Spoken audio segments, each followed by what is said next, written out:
Hi all నిన్నటి mini vlog మా అమ్మాయికి అయితే పప్పుతో అయితే రైస్ ప్యాక్ చేసి స్నాక్స్ అయితే పెట్టేసి అలాగే డైరీలో కూడా సైన్ పెట్టేసి లంచ్ అయితే ప్యాక్ చేశాను. ఇంకా రెడీ అయిపోయింది స్కూల్కి అయితే వెళ్ళడానికి. ఈరోజు అయితే వాళ్ళ డాడీ ఉన్నారు, ఇంకా వాళ్ళ డాడీ అయితే తీసుకెళ్ళి దింపుతున్నారు తన్ని స్కూల్లో అయితే. ఇంక ఈవినింగ్ 4కి అనమాట ఇదైతే. మా అబ్బాయి కూడా వస్తానంటే ఇంక ఈరోజు మా అబ్బాయిని కూడా తీసుకుని వెళ్ళాము. అదిగోండి బాతులు అయితే వచ్చి అరుస్తున్నాయి ఏదో ఒకటి వేయడానికి. ఇంక స్కూల్ నుంచి వచ్చాకైతే తన దగ్గర ఉన్న బుక్స్తో అయితే చదువుకుంటుంది, అయ్యో చెప్తుంది మాకు.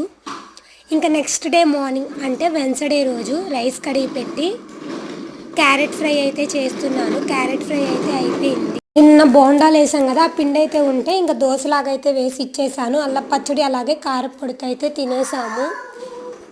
ఇంకా మా హస్బెండ్ కోసం అయితే లంచ్ అయితే ప్యాక్ చేశాను. క్యారెట్ ఫ్రై, రైస్, పెరుగు. తనైతే డ్యూటీకి అయితే వెళ్ళిపోయారు. ఈరోజు మా అమ్మాయి అయితే స్కూల్కి వెళ్ళడం లేదు. ఫీవరు, జలుబు, దగ్గు. ఓకే, మన ఛానల్ కనుక ఫస్ట్ టైం చూస్తే లైక్ చేసి సబ్స్క్రైబ్ చేసుకోండి.